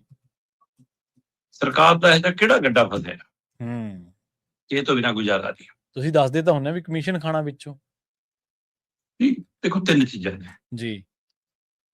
ਪਹਿਲੀ ਚੀਜ਼ ਤਾਂ ਹੈ ਕਿ ਇਹ ਚੋਣ ਵਰ੍ਹਾ ਹੈ। ਚੋਣ ਵਰ੍ਹੇ ਚ ਸਰਕਾਰੀ ਗ੍ਰਾਂਟਾਂ ਵੀ ਰਿਲੀਜ਼ ਕਰਨੀਆਂ ਹੁੰਦੀਆਂ। ਕਹਿਣਾ ਹੀ ਨਹੀਂ ਹੁੰਦਾ ਕਿ ਪਿੰਡ ਚ ਨਾਸਲ ਕਲਾਂ ਨੂੰ 51 ਲੱਖ ਦਿਨਾ ਜਿਵੇਂ, ਹੈ ਨਾ, ਉਹ ਦੇਣੇ ਵੀ ਪੈਂਦੇ ਨੇ। ਸਹੀ ਹੈ ਨਾ। ਹੁਣ ਉਹ ਕਿੱਥੋਂ ਆਉਣਗੇ ਪੈਸੇ? ਉਹ ਪੈਸੇ ਦੇਣ ਦੇ ਲਈ ਤੁਹਾਨੂੰ ਕੋਈ ਹੀਲਾ ਵਸੀਲਾ ਕਰਨਾ ਪੈ ਰਿਹਾ ਕਿ ਜ਼ਮੀਨਾਂ ਵੇਚ ਦਿਓ, ਸਹੀ ਹੈ, ਸੌਦੇ ਕਰ ਲਓ। ਦੂਜਾ, ਜੇ ਚੋਣ ਵਰ੍ਹਾ ਤਾਂ ਪਾਰਟੀਆਂ ਨੂੰ ਵੀ ਚੋਣ ਫੰਡ ਚਾਹੀਦਾ। ਸਹੀ ਹੈ। ਤੇ ਜੇ ਪਾਰਟੀ ਨੂੰ ਚੋਣ ਫੰਡ ਚਾਹੀਦਾ, ਉਹ ਚੋਂ ਕਮਿਸ਼ਨ ਖਾਣ ਵਾਲੇ ਵੀ ਹੋਣਗੇ, ਦਿੱਲੀ ਦੁੱਲੀ ਵਾਲੇ। ਸੋ ਇਸ ਲਈ ਪੜਦੇ ਉਹਲਿਓ ਖੀਸਿਆਂ ਚ ਵੀ ਜਾਣੇ ਨੇ, ਪਾਰਟੀ ਦੀ ਖਜ਼ਾਨੇ ਚ ਵੀ ਜਾਣੇ ਨੇ, ਤੇ ਸਰਕਾਰੀ ਖਜ਼ਾਨੇ ਚ ਵੀ ਲਿਆਉਣ ਦੀ ਕੁਝ ਕਵਾਇਦ ਹੈ। ਸਹੀ ਹੈ। ਔਰ ਮੂਹਰੇ ਤਲਵਾਰ ਲਟਕ ਰਹੀ ਹੈ, 1 ਜੁਲਾਈ ਨੇੜੇ ਆ ਰਹੀ ਹੈ। ਮੁੱਖ ਮੰਤਰੀ ਭਗਵੰਤ ਮਾਨ ਖੁਦੇ ਗਣਾਉਂਦੇ ਨੇ, ਅੱਜ 9 ਦਿਨ ਰਹਿ ਗਿਆ, ਅੱਜ 8 ਦਿਨ ਰਹਿ ਗਿਆ, ਅੱਜ 7 ਦਿਨ ਰਹਿ ਗਏ। ਤੇ ਉਹ ਬੀਬੀਆਂ ਦੇ ਵੀ 1000 1500 ਵਾਲਾ ਹੁਣ ਤਾਂ 3 ਮਹੀਨੇ ਦਾ ਕਹਿਤਾ। ਹਾਂਜੀ ਹਾਂਜੀ, ਬਿਲਕੁਲ। ਕਰਜ਼ਾ ਚੱਕਣਗੇ ਤਾਂ ਵੀ ਅਸੀਂ ਲਾਉਣਾ ਹੈ, ਸਾਡੀਆਂ ਜ਼ਮੀਨਾਂ ਵੇਚਣਗੇ ਤਾਂ ਵੀ ਸਾਡੀ ਸਿਰ ਪੈਣਾ। ਸਹੀ ਹੈ। ਦੇਖਣ ਪਾਖਣ ਨੂੰ ਇੰਝ ਲੱਗਦਾ ਕਿ ਸਰਕਾਰ ਨਹੀਂ, ਪ੍ਰਾਪਰਟੀ ਡੀਲਰ ਬਣ ਗਈ ਹੈ। ਬਾਰ-ਬਾਰ ਕਲੋਨੀਆਂ ਕੱਟਣੀਆਂ, ਪਲਾਟ ਕੱਟਣੇ, ਸ਼ੋਰੂਮ ਕੱਟਣੇ ਦੀ ਕਾਹਲੀ ਲੱਗੀ ਪਈ ਹੈ। ਸਹੀ ਹੈ। ਯਾਦ ਹੋਵੇਗਾ ਦਰਸ਼ਕਾਂ ਸਰੋਤਿਆਂ ਦੇ, ਮੈਂ ਲੰਘੇ ਮਹੀਨੇ ਦੇ ਦਰਮਿਆਨ ਹੀ ਗੱਲ ਕੀਤੀ ਸੀ ਕਿ ਲੈਂਡ ਪੂਲਿੰਗ ਨਵੇਂ ਰੂਪ ਚ ਲਿਆਉਣ ਦੀ ਤਿਆਰੀ ਹੋ ਗਈ ਹੈ। ਉਹਦਾ ਬਦਲਵਾਂ ਰੂਪ, ਉਹਨੂੰ ਬਦਲ ਕੇ ਲਿਆਉਣ ਦੀ ਕਵਾਇਦ ਹੈ। ਪਰ ਹੁਣ ਉਹ ਰੂਪ ਸਾਹਮਣੇ ਆ ਜੀ। ਸਹੀ ਹੈ। ਮੁੱਖ ਮੰਤਰੀ ਸਾਹਿਬ ਕਹਿੰਦੇ ਵੀ ਅਸੀਂ ਇਹ ਲੈਂਡ ਪੂਲਿੰਗ ਕਿਸਾਨ ਹਿਤੈਸ਼ੀ ਲਿਆਂਦੀ ਹੈ। ਕਿਸਾਨ ਹਿਤੈਸ਼ੀ ਤਾਂ ਨਰਿੰਦਰ ਮੋਦੀ 3 ਖੇਤੀ ਕਾਨੂੰਨ ਵੀ ਲਿਆ ਸੀ ਕਹਿ ਕੇ, ਫਿਰ ਵਾਪਸ ਕਰਾਉਣੇ ਪੈ ਗਏ ਨਾ, ਤੇ ਕੀਤੇ ਨਾ। ਜੀ ਜੀ। ਤੁਹਾਨੂੰ ਵੀ ਲੈਂਡ ਪੂਲਿੰਗ ਪਾਲਿਸੀ ਵਾਪਸ ਲੈਣੀ ਪਈ ਸੀ ਨਾ। ਅਸੀਂ ਚੱਲਦੇ ਨਹੀਂ, ਤੁਸੀਂ ਨਵੇਂ ਰੂਪ ਚ ਲਿਆ ਰਹੇ ਹੋ ਤੇ ਤੁਸੀਂ ਲਿਆਂਦਾ। ਹੁਣ ਕਹਿੰਦੇ ਵੀ ਅਸੀਂ ਇਹਨੂੰ ਇਸ ਤਰੀਕੇ ਨਾਲ ਬਣਾਤਾ ਕਿ ਕਿਸਾਨ ਵੀ ਵਿਕਾਸ ਦਾ ਸਾਥੀ ਬਣੇ ਤੇ ਉਹਨੂੰ ਨਿੱਜੀ ਫਾਇਦਾ ਵੀ ਹੋਵੇ। ਅਸੀਂ ਉਹਦੀ ਆਮਦਨ ਚ ਵੀ, ਉਹਦੀਆਂ ਸਹੂਲਤਾਂ ਚ ਵੀ, ਉਹਨੂੰ ਜੋ ਇਸ ਯੋਜਨਾ ਤਹਿਤ ਦੇਣਾ ਉਹ ਚ ਵੀ ਵਾਧਾ ਕਰਤਾ। ਮੈਂ ਕਿਹਾ ਚੱਲ ਵੀ ਚੈੱਕ ਤਾਂ ਕਰਾਂ ਕੀ ਵਾਧਾ ਕਰਤਾ। ਜਿਹਨੂੰ ਆਪਣੀ ਜ਼ਮੀਨ ਦੇ ਕੇ 200 ਗਜ ਦਾ ਪਲਾਟ ਮਿਲਣਾ, ਉਹਨੂੰ 210 ਗਜ ਦਾ ਮਿਲੂਗਾ। 10 ਗਜ ਵੱਧ ਗਿਆ ਉਹਦੇ, 10 ਗਜ ਨਾਲ ਫਾਇਦਾ ਕੀਤਾ। ਜਿਹਨੂੰ 1600 ਗਜ ਦਾ ਮਿਲਣਾ, ਜੇ ਵੱਧ ਜ਼ਮੀਨ ਵਾਲਾ ਜਿਹੜਾ ਹੈ ਨਾ, ਜੀ ਜੀ, ਤਾਂ ਉਹਨੂੰ 1630 ਗਜ ਮਿਲ ਜਾਣਗੇ। 30 ਗਜ ਵਧਾਤੇ ਉਹਦੇ। ਜੀ, ਮਤਲਬ ਕਮਾਲ। ਮੈਂ ਫਾਇਦੇ ਦੇਖ ਰਿਹਾ ਸੀ ਕਿ ਕਿੰਨੇ ਫਾਇਦੇ ਹੋ ਰਹੇ ਨੇ ਨਾ। ਪਰ ਜਿਹੜਾ ਇਹ ਨਵਾਂ ਰੂਪ ਲਿਆਂਦਾ ਲੈਂਡ ਪੂਲਿੰਗ, ਦੇਖੋ ਕਦੇ ਮੰਡੀ ਵੇਚਣ ਵਾਲੀ ਗੱਲ ਆਪਾਂ ਕੀਤੀ ਕਿ ਮਤਲਬ ਕਿ ਉਹ ਜਿਹੜੀ ਮੋਹਾਲੀ ਵਾਲੀ ਮੰਡੀ ਸੀਗੀ ਨਾ, ਉਹ ਦਿੱਲੀ ਵਾਲਿਆਂ ਰਾਹੀਂ ਵੇਚੀ ਇਹਨਾਂ ਨੇ। ਹਾਂਜੀ। ਫਿਰ ਪਾਵਰਕਾਮ ਦੀਆਂ ਜ਼ਮੀਨਾਂ ਦੀ ਗੱਲ ਹੁੰਦੀ ਰਹੀ, ਪਟਿਆਲਾ, ਲੁਧਿਆਣਾ, ਸਾਰਾ ਕੁਛ ਹੈ ਨਾ। ਫਿਰ ਆ ਹੁਣ ਲੈਂਡ ਪੂਲਿੰਗ ਵਾਲਾ ਮਾਮਲਾ ਸਾਡੇ ਸਾਹਮਣੇ ਖੜਾ ਹੈ। ਹੁਣ ਇਹ ਕਹਿੰਦੇ ਵੀ ਆਪਾਂ ਬਦਲਾਅ ਕਰਕੇ ਲਿਆਓ ਜੀ। ਪਹਿਲਾਂ ਪੂਰੇ ਪੰਜਾਬ ਦੀ ਯੋਜਨਾ ਸੀ, ਤੇ ਪੰਜਾਬ ਦੇ ਵਿੱਚ ਸਾਰੇ ਪੰਜਾਬ 'ਚ ਫਿਰ ਕਿਸਾਨ ਜਥੇਬੰਦੀਆਂ ਉੱਠ ਖੜੀਆਂ ਹੋਈਆਂ, ਕਿਸਾਨ ਖੜੇ ਹੋ ਗਏ। ਲੁਧਿਆਣੇ ਆ ਜਾਓ, ਜਲੰਧਰ ਆ ਜਾਓ, ਅੰਮ੍ਰਿਤਸਰ ਆ ਜਾਓ, ਪਟਿਆਲੇ ਆ ਜਾਓ, ਮੋਹਾਲੀ ਆ ਜਾਓ, ਸਾਰੇ ਹੁਣ ਕਹਿੰਦੇ ਟੋਟਿਆਂ 'ਚ ਕਰ ਦਿਓ ਕਿ ਸ਼ਾਇਦ ਲੋਕ ਇਕੱਠੇ ਨਾ ਹੋ ਪਾਉਣ। ਸਹੀ ਹੈ। ਹੁਣ ਪਹਿਲਾਂ ਇਕੱਲੇ ਮੋਹਾਲੀ ਦਾ ਮਾਮਲਾ ਨਿਬੇੜੋ ਜੀ, ਤੇ ਮਾਮਲਾ ਨਿਬੇੜਨ ਤੋਂ ਪਹਿਲਾਂ ਜਿਹੜੇ ਪਿੰਡਾਂ ਦੀ ਜ਼ਮੀਨ ਆ ਰਹੀ ਹੈ ਲੋਕਾਂ ਦੀ ਨਿੱਜੀ, ਉਹਨਾਂ ਪਿੰਡਾਂ ਦੇ ਸਰਪੰਚਾਂ ਨੂੰ ਬੁਲਾ ਲਓ। ਸਰਪੰਚ 90% ਸਰਕਾਰ ਨਾਲ ਹੁੰਦੇ ਨੇ, ਤੇ ਉਹਨਾਂ ਨੂੰ ਸੈਟਲ ਕਰ ਲਓ, ਉਹਨਾਂ ਦਾ ਹਿੱਸਾ ਪੱਤਾ ਦੇ ਦਿਓ, ਕੁਛ ਵਧਾ ਦਿਓ, ਘਟਾ ਦਿਓ ਟੈਕਨੀਕ, ਤਾਂ ਕਿ ਉਹ ਆਪਣੇ ਪਿੰਡ ਦੇ ਬੰਦਿਆਂ ਨੂੰ ਭਰਮਾ ਵੀ ਲੈਣ, ਮਨਾਉਣ ਵੀ ਲੈਣ, ਉਹਦੀ ਜ਼ਿੰਮੇਵਾਰੀ ਪਾ ਦਿਓ। ਤੇ ਇਕੱਲਾ ਮੋਹਾਲੀ ਖੇਤਰ ਹੋਊਗਾ ਤਾਂ ਪੂਰੇ ਪੰਜਾਬ 'ਚ ਰੌਲਾ ਨਹੀਂ ਪਊਗਾ। ਪਹਿਲਾਂ ਮੋਹਾਲੀ ਨੂੰ ਵੇੜ ਲਓ, ਫਿਰ ਜਲੰਧਰ ਨੂੰ ਹੋ ਲਾਂਗੇ, ਫਿਰ ਪਟਿਆਲੇ ਨੂੰ ਹੋ ਲਾਂਗੇ। ਆਹ ਤਰੀਕਾ ਜੀ, ਆਹ ਨਵਾਂ ਰੂਪ ਲੈਂਡ ਪੂਲਿੰਗ ਦਾ। ਸਹੀ ਹੈ। ਹੀਲਾ ਵਸੀਲਾ ਹੀ ਹੈ ਕਿ ਕਿਸੇ ਹੀਲੇ ਜ਼ਮੀਨਾਂ ਵੇਚੀਏ ਤੇ ਸੌਦੇ ਕਰਾਈਏ, ਤੇ ਉਹਦੇ ਵਿੱਚੋਂ ਕਮਿਸ਼ਨ ਖਾਈਏ, ਉਹ ਚੋਂ ਪੈਸੇ ਕਮਾਈਏ, ਉਹ ਚੋਂ ਸਰਕਾਰੀ ਖਜ਼ਾਨੇ 'ਚ ਵੀ ਦਿਖਾਈਏ, ਤੇ ਉਹਦੇ ਰਾਹੀਂ ਆਪਾਂ ਫਿਰ ਬੀਬੀਆਂ ਨੂੰ ਵੀ ਦਈਏ ਤੇ ਗਰਾਂਟਾਂ ਵੀ ਦਈਏ। ਕੁੱਲ ਮਿਲਾ ਕੇ ਵੋਟਾਂ ਖਰੀਦਣ ਦੇ ਲਈ ਸਾਡੀਆਂ ਜ਼ਮੀਨਾਂ ਲੇਖੇ ਲਾਉਣ ਦੀ ਕਵਾਇਦ ਹੈ। ਬਾਰ-ਬਾਰ ਹਮਲੇ ਹੋ ਰਹੇ ਨੂੰ ਦੇਖਣ ਵਾਲੀ ਗੱਲ ਹੋਏਗੀ। ਪੰਜਾਬ ਦੇ ਲੋਕ, ਸਿਰਦ ਧਿਰਾਂ, ਸੰਸਥਾਵਾਂ, ਕਿਸਾਨ ਜਥੇਬੰਦੀਆਂ ਕਿਹੜਾ ਰਾਹ ਅਖਤਿਆਰ ਕਰਦੀਆਂ। ਜੀ ਸਹੀ ਹੈ ਸ਼ਰਮਾ ਜੀ। ਅਗਲੀ ਗੱਲ ਕਰੀਏ ਪੰਜਾਬ ਦੇ ਅੰਦਰ ਇੱਕ ਹੋਰ ਬੜੀ ਵੱਡੀ ਵਿਪਤਾ ਦੇ ਬਾਰੇ, ਜਿਹਦੇ ਬਾਰੇ ਗੱਲ ਬਹੁਤ ਘੱਟ ਹੁੰਦੀ ਹੈ ਪਰ ਹੋਣੀ ਚਾਹੀਦੀ ਹੈ। ਪੁਲਿਸ ਮੁਕਾਬਲਿਆਂ ਦਾ ਸੇਕ, ਜਿਵੇਂ ਤੁਸੀਂ ਵੀ ਕਹਿੰਦੇ ਵੀ ਪੰਜਾਬ ਨੇ ਬਹੁਤ ਚੱਲਿਆ। 2.5 ਸਾਲਾਂ ਦੇ ਵਿੱਚ ਪੰਜਾਬ ਦੇ ਵਿੱਚ 42 ਪੁਲਿਸ ਮੁਕਾਬਲੇ ਹੋਏ ਨੇ ਜੀ। ਪ੍ਰਵੀਨ ਜੀ, ਇਹ ਆਪਾਂ ਵਰਤਾਰਾ ਲਗਾਤਾਰ ਕਿਸੇ ਨਾ ਕਿਸੇ ਰੂਪ ਚ ਚਰਚਾ ਚ ਕਰਦੇ ਆ ਰਹੇ ਹਾਂ ਕਿ ਪੰਜਾਬ ਦੇ ਵਿੱਚ ਅਮਨ ਕਾਨੂੰਨ ਦੀ ਸਥਿਤੀ ਬਹੁਤ ਵਿਗੜ ਗਈ ਹੈ ਜੀ। ਪੰਜਾਬ ਚ ਗੈਂਗਸਟਰਵਾਦ ਬਹੁਤ ਵਧਿਆ, ਪੰਜਾਬ ਚ ਲੁੱਟਾਂ ਖੋਹਾਂ ਦੀਆਂ ਵਾਰਦਾਤਾਂ ਬਹੁਤ ਵਧੀਆਂ, ਪੰਜਾਬ ਦੇ ਵਿੱਚ ਮਤਲਬ ਵਸੂਲੀ ਦੀਆਂ, ਹੈਨਾ, ਫਰੋਤੀ ਮੰਗਣ ਦੀਆਂ, ਚੈਨੀ ਖੋਹਣ ਦੀਆਂ, ਦੁਕਾਨਦਾਰਾਂ ਤੇ ਹਮਲੇ ਦੀਆਂ, ਖੇਡ ਮੇਲਿਆਂ ਚ ਹਮਲੇ ਦੀਆਂ, ਸਾਰੀਆਂ ਵਾਰਦਾਤਾਂ ਵਧੀਆਂ ਜੀ। ਤੇ ਇਹਨਾਂ ਨੂੰ ਠੱਲ ਪਾਉਣ ਲਈ ਕੀ ਰੱਖਿਆ ਜੀ? ਅਸੀਂ ਕਾਨੂੰਨ ਬਣਾਇਆ ਕਿ ਪੁਲਿਸ ਕਾਰਵਾਈ ਪਾਊਗੀ, ਬੰਦੇ ਗ੍ਰਿਫਤਾਰ ਕਰੂਗੀ, ਅਦਾਲਤ ਚ ਪੇਸ਼ ਕਰੂਗੀ, ਦੋਸ਼ੀ ਹੋਏ ਤਾਂ ਸਜ਼ਾ ਮਿਲੂਗੀ, ਲੰਬੀ ਪ੍ਰਕਿਰਿਆ। ਪਰ ਇੱਕ ਪ੍ਰਕਿਰਿਆ ਦਾ ਰਾਹ ਹੈ ਜੀ ਕਿ ਸਰਕਾਰ ਦਾ ਰਾਹ, ਸਿਸਟਮ ਦਾ ਰਾਹ, ਕਾਨੂੰਨ ਦਾ ਰਾਹ ਇਹ ਹੈ, ਤੇ ਗੈਂਗਸਟਰ ਹੈ ਨਾ, ਲੁੱਟਾਂ ਖੋਹਾਂ ਕਰਨ ਵਾਲੇ ਸਿੱਧੀ ਵਾਰਦਾਤ ਨੂੰ ਅੰਜਾਮ ਦਿੰਦੇ ਨੇ। ਸਹੀ ਹੈ। ਤੇ ਜੇ ਪੁਲਿਸ ਵੀ ਉਸੇ ਤਰ੍ਹਾਂ ਗੋਲੀ ਦਾ ਜਵਾਬ ਗੋਲੀ ਦਊਗੀ, ਥਾਣੇ ਅਦਾਲਤਾਂ ਬੰਦ ਕਰੋ, ਘੱਟੋ ਘੱਟ ਪੈਸਾ ਤਾਂ ਬਚੇ ਪੰਜਾਬ ਦਾ, ਨਿਬੜੀ ਜਾਓ। ਇਹੀ ਫਿਰ ਤੁਸੀਂ ਵੀ ਗੈਂਗਸਟਰ ਵਾਲੀਆਂ ਤਰੀਕੇ ਅਪਣਾ ਲਿਆ ਫਿਰ ਤਾਂ ਫਰਕ ਕੀ ਹੋਇਆ ਸਰਕਾਰ ਦਾ ਤੇ ਕਾਨੂੰਨ ਦਾ? ਸਹੀ ਹੈ, ਬਿਲਕੁਲ। ਪਰ ਪੰਜਾਬ ਚ ਹੋ ਰਿਹਾ ਸਾਰਾ ਕੁਝ। ਬਿਲਕੁਲ। ਇਹਦਾ ਮਤਲਬ ਇਹ ਨਹੀਂਗਾ ਕਿ ਗੈਂਗਸਟਰ ਨੂੰ ਨੱਥ ਨਹੀਂ ਪਾਉਣੀ, ਪਰ ਉਹਦੇ ਲਈ ਕੋਈ ਨੀਤੀ ਬਣਾਉਣੀ ਹੁੰਦੀ ਹੈ, ਤਰੀਕਾ ਅਪਣਾਉਣਾ ਹੁੰਦਾ ਹੈ ਕਿ ਨਵੇਂ ਮੁੰਡੇ ਆਉਣ ਨਾ, ਜਿਹੜੇ ਪੁਰਾਣੇ ਇਹਨਾਂ ਨੂੰ ਮੁੱਖ ਧਾਰਾ ਚ ਲਿਆਈਏ, ਉਹਨਾਂ ਨੂੰ ਵਾਪਸ ਲਈਏ। ਕਿਉਂ ਜਾ ਰਹੇ ਨੇ ਇਸ ਤਰ੍ਹਾਂ? ਸਹੀ ਹੈ, ਸਹੀ ਹੈ। ਪਰ ਤੁਹਾਡਾ ਤਾਂ ਇਹ ਤਰੀਕਾ ਕਰਨ, ਤੁਹਾਡਾ ਤਾਂ ਜੇ ਕੋਈ ਠੀਕ ਠਾਕ ਵੀ ਉਹਦਾ ਵੀ ਮੁਕਾਬਲਾ ਬਣਾ ਦੋ ਤੇ ਬਾਅਦ ਚੋਂ ਪੈਸੇ ਲੈ ਲਓ। ਸੋ ਇਸ ਲਈ ਮਤਲਬ ਹੈਰਾਨੀ ਵਾਲੀ ਸਥਿਤੀ ਹੈ। ਜੇ ਮੈਂ ਦਰਸ਼ਕਾਂ ਨੂੰ ਦੱਸਾਂ, ਪੰਜਾਬ ਦੇ ਵਿੱਚ ਜਿਹੜੇ ਟੌਪ ਨਸ਼ੇੜੀ ਨੇ ਜੀ, ਮਤਲਬ ਜਿਨ੍ਹਾਂ ਦੀ ਝਾਕ ਖੁੱਲ ਜਾਂਦੀ ਆ ਪੁਲਿਸ ਨਾਲ, ਇੱਕ ਨਵਾਂ ਗਰੋਹ ਪੰਜਾਬ ਚ ਪੈਦਾ ਹੋਇਆ ਹੁਣ। ਉਹ ਗਰੋਹ ਕੀ ਕਰਦਾ ਹੈ? ਨਸ਼ੇੜੀਆਂ ਨੂੰ ਜਦੋਂ ਪੈਸੇ ਮਿਲਣੇ ਘਰੋਂ, ਰਿਸ਼ਤੇਦਾਰਾਂ ਕੋਲੋਂ ਖਤਮ ਹੋ ਜਾਂਦੇ ਨੇ ਜੀ, ਫਿਰ ਉਹ ਪੁਲਿਸ ਨਾਲ ਹਿੱਸਾ ਪੱਤੀ ਕਰਦੇ ਨੇ ਕਿ ਸਾਨੂੰ ਗ੍ਰਿਫਤਾਰ ਕਰ ਲਓ ਜੀ, ਸਾਡੇ ਘਰ ਦੇ ਛਡਾਉਣ ਦੇ ਇੰਨੇ ਪੈਸੇ ਦੇਣਗੇ, ਉਹ ਚੋਂ ਇੰਨੇ ਤੁਹਾਡੇ, ਇੰਨੇ ਸਾਡੇ। ਸਹੀ ਹੈ। ਫਿਰ ਆਹ ਤਰੀਕਾ ਹੈ। ਤੇ ਇਸ ਲਈ ਜਦੋਂ ਪੁਲਿਸ ਗੁਨਾਹਗਾਰਾਂ ਦੀ ਭਾਗੀਦਾਰ ਬਣ ਜਾਵੇ, ਫਿਰ ਉਹਦੇ ਲਈ ਬੰਦਾ ਮਾਰਨਾ ਕੀ ਹੈ ਜੀ? ਪੰਜਾਬ ਨੇ ਉਹ ਦੌਰ ਹੰਢਾਇਆ ਜੀ ਕਿ ਜਦੋਂ ਸਕੂਲੇ ਜਾਂਦਾ, ਕਾਲਜ ਜਾਂਦਾ, ਨੌਕਰੀ ਤੇ ਜਾਂਦਾ, ਖੇਤੀ ਜਾਂਦਾ, ਪੁੱਤ ਮਾਂ ਦਰਵਾਜ਼ੇ ਤੋਂ ਪਿੱਠ ਤੋਂ ਦੇਖਦੀ ਹੁੰਦੀ ਸੀ ਕਿ ਪਤਾ ਨਹੀਂ ਦੁਬਾਰਾ ਇਹਦਾ ਮੂੰਹ ਦੇਖੂਗੀ ਕਿ ਨਹੀਂ, ਇਹ ਚੱਲਿਆ ਤਾਂ ਹੈ। ਜੀ ਜੀ। ਸਾਂਝ ਨੂੰ ਮੁੜੂਗਾ ਕਿ ਨਹੀਂ ਮੁੜੂ। ਸਹੀ ਹੈ। ਕਈ ਉਹ ਕੁਝ ਮੁੜੇ ਆਉਂਦੇ ਸੀ, ਕਈਆਂ ਦੀਆਂ ਤਾਂ ਲਾਸ਼ਾਂ ਮੁੜਦੀਆਂ ਸੀ ਤੇ ਕਈਆਂ ਦੀਆਂ ਲਾਸ਼ਾਂ ਵੀ ਨਹੀਂ ਲੱਭੀਆਂ। ਸਹੀ ਹੈ। ਸਿਸਟਮ ਕਿਹੋ ਜਿਹਾ, ਇਹਦਾ ਚਿਹਰਾ ਅੱਜ ਵੀ ਇਸ ਲਈ ਉਸੇ ਰੂਪ ਚ ਖੜਾ ਹੈ ਕਿ ਉਸ ਦੌਰ ਦੀ ਫਿਲਮ ਜੇ ਅੱਜ ਰਿਲੀਜ਼ ਹੋਣੀ ਚਾਹੁੰਦੀ ਹੈ ਤਾਂ ਕਾਨੂੰਨ, ਸਿਸਟਮ, ਸਰਕਾਰਾਂ ਨੂੰ ਰਿਲੀਜ਼ ਨਹੀਂ ਹੋਣ ਦਿੰਦੀਆਂ। ਖਾਲੜਾ ਦੀ ਫਿਲਮ ਇਸ ਗੱਲ ਦੀ ਉਦਾਹਰਨ ਹੈ ਕਿ ਤੁਸੀਂ ਉਹਨੂੰ ਇਸੇ ਲਈ ਰੋਕ ਰਹੇ ਹੋ। ਇਹਦਾ ਮਤਲਬ ਤੁਸੀਂ ਅੱਜ ਵੀ ਉਹੋ ਜਿਹੇ ਹੋ ਨਾ। ਜੀ ਜੀ। ਨਹੀਂ, ਇਹ ਤੁਹਾਡੇ ਬਾਰੇ ਤਾਂ ਨਹੀਂ ਨਾ, ਉਸ ਸਮੇਂ ਦੇ ਸਿਸਟਮ ਬਾਰੇ ਸੀ। ਪਰ ਜੇ ਤੁਸੀਂ ਅੱਜ ਰਿਲੀਜ਼ ਨਹੀਂ ਹੋਣ ਦੇ, ਇਹਦਾ ਮਤਲਬ ਸਰਕਾਰਾਂ ਤੇ ਤੰਤਰ ਜੰਤਰ ਉਵੇਂ ਹੀ ਸੋਚਦਾ। ਸਹੀ ਹੈ। ਤੇ ਉਹੀ ਫਾਰਮੂਲਾ ਸਾਡੇ ਮੂਹਰੇ ਖੜਾ। 2023 ਤੋਂ ਲੈ ਕੇ 2026, ਅਜੇ ਜੂਨ ਮਹੀਨਾ ਮੁੱਕਿਆ ਨਹੀਂ ਜੀ, 6ਵਾਂ ਮਹੀਨਾ, ਤੇ 23 ਤੋਂ 26 ਤੱਕ ਇਹ 2-2.5 ਸਾਲਾਂ ਦਾ ਦੌਰ। ਤੁਸੀਂ ਅੰਦਾਜ਼ਾ ਹੀ ਲਾ ਲਓ ਕਿ ਇਹਦੇ ਵਿੱਚ 42 ਪੁਲਿਸ ਮੁਕਾਬਲਿਆਂ ਦੀ ਖਬਰ ਹੈ। ਤੇ ਇਹਦੇ ਵਿੱਚ ਮਨੁੱਖੀ ਅਧਿਕਾਰਾਂ ਦੇ ਜਿਹੜੇ ਮਤਲਬ ਬਣੇ ਹੋਏ ਨੇ ਸੰਗਠਨ, ਉਹਨਾਂ ਨੇ ਡਾਟਾ ਇਕੱਠਾ ਕਰਕੇ ਮੈਂ ਮਨੁੱਖੀ ਅਧਿਕਾਰਾਂ ਦੇ ਕਮਿਸ਼ਨ ਤੱਕ ਪਹੁੰਚ ਕੀਤੀ ਹੈ ਕਿ ਆਹ ਚੱਕੋ ਜੀ 42 ਪੁਲਿਸ ਮੁਕਾਬਲੇ ਨੇ, ਜਿਨ੍ਹਾਂ ਚੋਂ 35 ਦੀ ਵੱਖਰੀ ਰਿਪੋਰਟ ਤਿਆਰ ਕਰਕੇ ਦਿੱਤੀ ਹੈ ਕਿ ਆਹ ਚੱਕੋ। ਠੀਕ ਹੈ। 16 ਇਹਦੇ ਵਿੱਚੋਂ ਮੌਤਾਂ ਨੇ। ਤੇ ਖਾਸ ਕਰਕੇ ਜਿਹੜੀ ਇਬਾਰਤ ਦੱਸਦੀ ਹੈ ਕਿ ਹਾਂ ਇਹ ਕਿਵੇਂ ਮੁਕਾਬਲੇ ਝੂਠੇ ਸੱਚੇ ਬਣਾਏ ਜਾਂਦੇ ਨੇ। ਮਤਲਬ ਮੈਂ ਕਹਿੰਦਾ ਗੁਨਾਹਗਾਰੋ ਸੱਚੇ ਹੋਣ ਚਾਹੇ ਕਿ ਉਹਨਾਂ ਨੇ ਗੁਨਾਹ ਕੀਤੇ ਹੋਣ, ਪਰ ਮੁਕਾਬਲੇ ਝੂਠੇ ਹੋ ਰਹੇ ਨੇ। ਸਹੀ। ਇੱਕੋ ਤਰੀਕਾ ਹੈ ਕਿ ਜੀ ਬੰਦਾ ਫੜ ਲਿਆ ਫਲਾਣੇ ਗੁਨਾਹ ਚ, ਉਹਨੇ ਕਬੂਲ ਕਰ ਲਿਆ, ਉਹਨੇ ਦੱਸਤਾ ਜੀ ਕਿ ਮੈਂ ਵਾਰਦਾਤ ਵਾਲਾ ਹਥਿਆਰ ਉੱਥੇ ਲੁਕੋਇਆ, ਅਸੀਂ ਬਰਾਮਦ ਕਰਨ ਗਏ। ਵੀ ਕਮਾਲ ਹੈ, ਇੰਨੀ ਪੁਲਿਸ ਕਾਹਤੋਂ ਮਸਲਾ ਸਮਝਦੇ ਕਿ ਸਵੇਰੇ 2:30 ਵਜੇ ਬਰਾਮਦ ਕਰਨ ਜਾਂਦੀ ਹੈ ਹਥਿਆਰ। ਸਹੀ ਹੈ। ਸਵੇਰੇ 3 ਵਜੇ ਬਰਾਮਦ ਕਰ ਜਾਂਦੀ ਹੈ ਨਾ। ਬਿਲਕੁਲ। ਤੇ ਜੀ ਹਥਿਆਰ ਬਰਾਮਦ ਕਰਨ ਗਏ ਜੀ, ਉਹਨੇ ਉਹੀ ਹਥਿਆਰ ਕੱਢ ਕੇ ਸਾਡੇ ਤੇ ਵਾਰ ਕਰਤਾ। ਹੂੰ, ਸਾਡਾ ਹਥਿਆਰ ਖੋਹ ਕੇ ਸਾਡੇ ਤੇ ਵਾਰ ਕਰਤਾ। ਭੱਜਣ ਦੀ ਕੋਸ਼ਿਸ਼ ਕੀਤੀ, ਪਿੱਛੋਂ ਰਣਜੀਤ ਕਤਲकांड ਸਭ ਤੋਂ ਵੱਡੀ ਉਦਾਹਰਨ ਤਾਜੀ ਸਾਡੇ ਮੂਹਰੇ ਖੜੀ ਹੈ। ਹੂੰ, ਹੂੰ, ਹੂੰ, ਹੂੰ, ਤੇ ਸਾਰੀਆਂ 'ਚ ਜ਼ਿਆਦਾਤਰ ਇੱਕੋ ਤਰ੍ਹਾਂ ਦੀ ਇਬਾਰਤ ਫੋਟੋ ਕਾਪੀ ਹੈ। ਹੂੰ, ਤੇ ਇਸ ਨੂੰ ਲੈ ਕੇ ਹੁਣ ਪੰਜਾਬ ਦੇ ਡੀਜੀਪੀ ਤੋਂ ਮਨੁੱਖੀ ਅਧਿਕਾਰ ਕਮਿਸ਼ਨ ਨੇ ਰਿਪੋਰਟ ਤਲਬ ਕਰ ਲਈ ਹੈ ਜੀ। ਕਿ ਲਿਆਓ ਦਿਓ ਸਭ।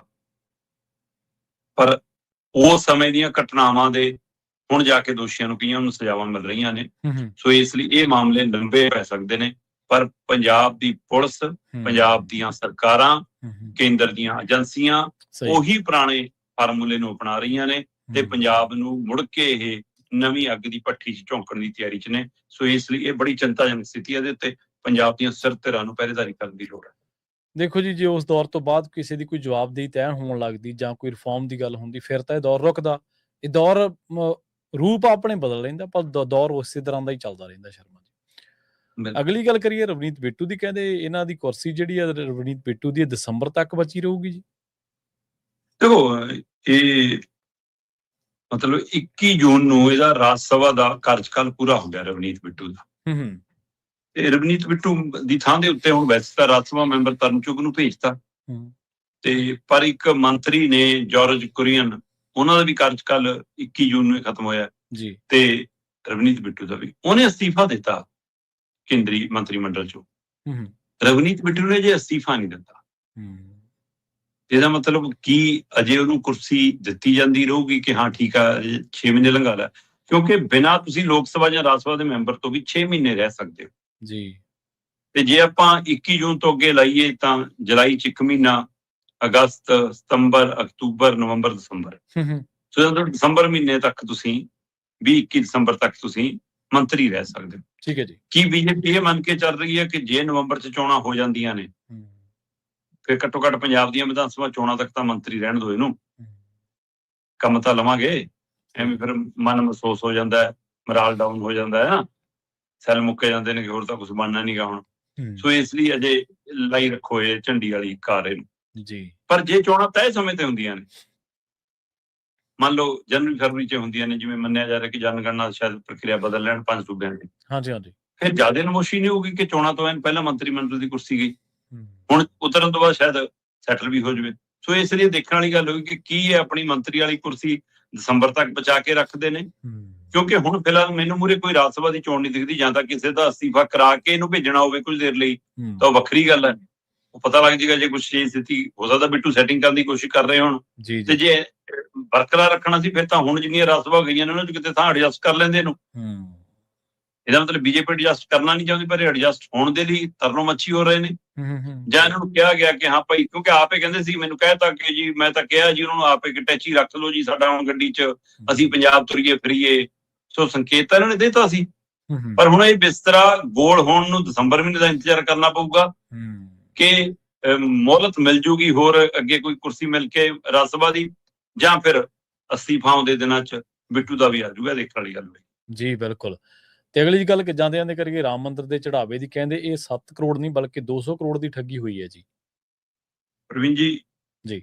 ਬੜੇ ਅਫਸੋਸ ਦੀ ਗੱਲ ਹੈ ਕਿ ਤੁਸੀਂ ਦੇਸ਼ ਦੀਆਂ ਭਾਵਨਾਵਾਂ ਨਾਲ ਖੇਡੇ ਰਾਮ ਜੀ ਦੇ ਨਾਮ ਤੇ, ਸਹੀ ਹੈ, ਬਿਲਕੁਲ ਜੀ।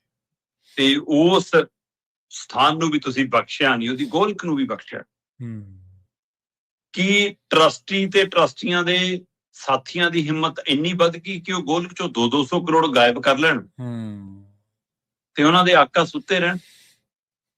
ਜਾਂ ਰਾਮ ਜੀ ਨੂੰ ਚੜ੍ਹਨ ਵਾਲਾ ਚੜਾਵਾ ਕਿਤੇ ਹੋਰ ਚੜ੍ਹਦਾ ਰਿਹਾ? ਸਹੀ ਹੈ, ਬਿਲਕੁਲ ਜੀ। ਇਹ ਜਵਾਬਦੇਹੀ ਕਿਹਦੀ ਹੈ? ਜੀ। ਜਿਸ ਦਿਨ ਆਪਾਂ ਖਬਰ ਕੀਤੀ ਸੀ ਇਹ ਪਹਿਲਾਂ ਕਿ ਵੀ ਅਖਿਲੇਸ਼ ਨੇ ਟਵੀਟ ਕੀਤਾ ਹੈ, ਉਹਦੇ ਇੱਕ ਐਮਐਲਏ ਨੇ ਸਾਹਮਣੇ ਲਿਆਂਦੀ ਹੈ ਖਬਰ, ਸਾਬਕਾ ਐਮਐਲਏ ਰਿਹਾ ਜਿਹੜਾ ਉੱਥੋਂ ਹੈ, ਤੇ ਉਸ ਤੋਂ ਬਾਅਦ ਮਤਲਬ ਕਿ ਬੀਜੇਪੀ ਦੇ ਇੱਕ ਲੀਡਰ ਨੇ ਪੀਐਮਓ ਹਾਊਸ ਨੂੰ ਚਿੱਠੀ ਲਿਖੀ ਕਿ ਸੀਬੀਆਈ ਜਾਂਚ ਕਰਾਓ, ਹੈ ਨਾ, ਤੇ ਉਹ ਤੋਂ ਰੌਲਾ ਪੈ ਗਿਆ। ਟਰਸਟੀਆਂ ਨੇ ਕਹਿਣਾ, ਚੰਪਤ ਰਾਏ ਸਭ ਤੋਂ ਵੱਧ ਚਰਚਾ 'ਚ ਹੈ। ਚੰਪਤ ਰਾਏ ਜੀ ਕਹਿਣ ਲੱਗੇ, ਨਹੀਂ ਜੀ ਅਸੀਂ ਤਾਂ ਆਡਿਟ ਕਰਾਉਨੇ ਆ, ਅਸੀਂ ਤਾਂ ਜੀ ਬੈਂਕ ਵਾਲੇ ਨਾਲ ਬਿਠਾ ਕੇ ਗਿਣਦੇ ਆ। ਬੜਾ ਦਮ ਭਰਿਆ ਸੀ। ਪਰ ਇਸ ਮਸਲੇ ਦੀਆਂ ਤਾਰਾਂ ਪੀਐਮਓ ਤੱਕ ਜਦ ਖੜਕੀਆਂ, ਫਿਰ ਅਕਸ ਨੂੰ ਵੀ ਫਿਕਰ ਪਿਆ ਨਾ ਆਪਣੇ ਨੂੰ, ਫਿਰ ਸਿੱਟ ਬਣਾਤੀ। ਠੀਕ ਹੈ। ਸਿੱਟ ਨੇ ਜਾਂਚ ਕੀਤੀ ਜਾਂਚ 'ਚ ਇਹ ਸਾਹਮਣੇ ਆ ਰਿਹਾ ਕਿ ਇਹ 5-7 7.5 ਕਰੋੜ ਦਾ ਨਹੀਂ 200 ਕਰੋੜ ਤੱਕ ਜਾ ਸਕਦਾ ਮਾਮਲਾ। ਅੱਛਾ। ਉਹਦੇ ਵਿੱਚ ਇਹ ਸਾਹਮਣੇ ਆ ਰਿਹਾ ਕਿ ਆ 5-6 ਬੰਦੇ ਨੇ ਜਿਹੜੇ ਫੜੇ ਗਏ ਨੇ, ਹਨਾ, ਜਿਨ੍ਹਾਂ ਦੇ ਉੱਤੇ 5 ਆਰੋਪੀ ਨੇ। ਨਾਂ ਦੇਖੋ ਤੁਸੀਂ, ਮਤਲਬ ਰਾਮ ਜੀ ਦੇ ਜਵਾਕਾਂ ਦੇ ਨਾਂ ਤੇ ਲਵ ਕੁਸ਼ ਨਾਂ ਹੈ, ਠੀਕ ਹੈ ਜੀ। ਅਵਨੀਸ਼ ਕਨਾਏ, ਅਨੁਕਲਪ, ਕਰਨੇ, ਇਕਰਾਮ ਸ਼ੰਕਰ ਉਰਫ ਟੀਨੂ ਜੀ। ਇਹ 5 ਆਰੋਪੀਆਂ ਦੀ ਨਿਸ਼ਾਨਦੇਹੀ ਤੇ 2 ਕਰੋੜ ਰੁਪਇਆ ਬਰਾਮਦ ਵੀ ਹੋ ਗਿਆ। ਇਹੀ ਨਹੀਂ, ਆ ਟੀਨੂ ਨਾਂ ਦੇ ਬੰਦੇ ਦੇ ਘਰੋਂ ਸੋਨਾ ਚਾਂਦੀ ਮਿਲਿਆ ਵੱਡੀ ਗਿਣਤੀ 'ਚ, ਜੀ, ਜਿਹੜਾ ਚੜਾਵੇ ਵਾਲਾ ਰੂਪ ਮੰਨਿਆ ਜਾ ਰਿਹਾ। ਹੁਣ ਇਸ ਲਈ ਕਹਿੰਦੇ ਕਿ ਸ਼ੁਰੂਆਤੀ ਅੰਦਾਜ਼ੇ ਲਾਏ ਜਾ ਰਹੇ ਨੇ ਕਿ 200 ਕਰੋੜ ਤੱਕ ਜਾ ਸਕਦਾ ਹੈ। ਹੁਣ 200 ਕਰੋੜ ਤੱਕ ਸਿੱਟ ਸ਼ਿਕਾਇਤ, ਸਿੱਟ ਦੀ ਅਜੇ ਰਿਪੋਰਟ ਜਨਤਕ ਹੋਣੀ ਆ, ਪਰ ਜਿਹੜੀ ਉਹਨੇ ਪਹਿਲਾਂ ਉੱਥੋਂ ਦੀ ਸਥਾਨਕ ਸਰਕਾਰ ਨੂੰ ਭੇਜੀ, ਉਹਨਾਂ ਨੇ ਗ੍ਰਹਿ ਵਿਭਾਗ ਨੇ ਕੇਂਦਰੀ ਗ੍ਰਹਿ ਵਿਭਾਗ ਨੂੰ ਭੇਜਤੀ, ਤੇ ਫਿਰ ਕੱਲ ਰਾਤ ਤੱਕ ਮੇਰੇ ਕੋਲ ਖਬਰ ਆ ਰਹੀ ਸੀ ਕਿ ਪੀਐਮਓ ਹਾਊਸ 'ਚ ਦਰਜ ਹੋ ਗਈ।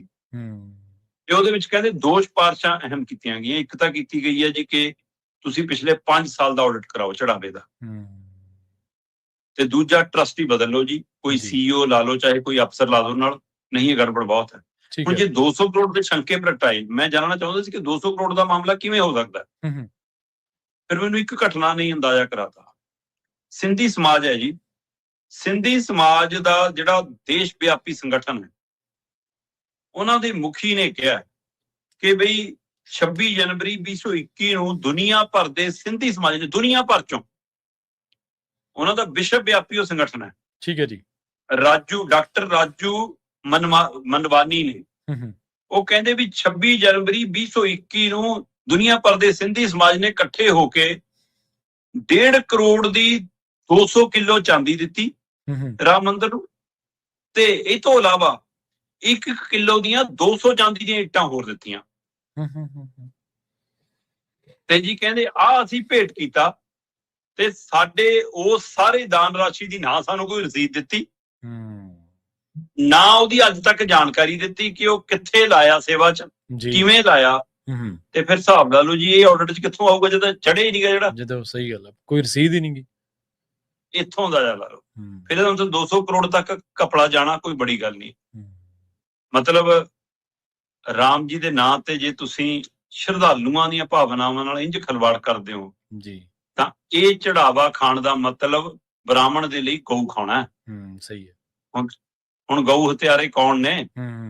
ਸਹੀ ਹੈ। ਹੁਣ ਇਹ ਦੇਣ ਜਵਾਬ। ਸਹੀ ਹੈ। ਸੋ ਇਹਦੇ ਲਈ ਪ੍ਰਧਾਨ ਮੰਤਰੀ ਤੋਂ ਲੈ ਕੇ ਉਸ ਸੂਬੇ ਦੇ ਮੁੱਖ ਮੰਤਰੀ ਤੋਂ ਲੈ ਕੇ ਟਰਸਟੀ ਤੱਕ ਜਵਾਬਦੇਹੀ ਨੇ।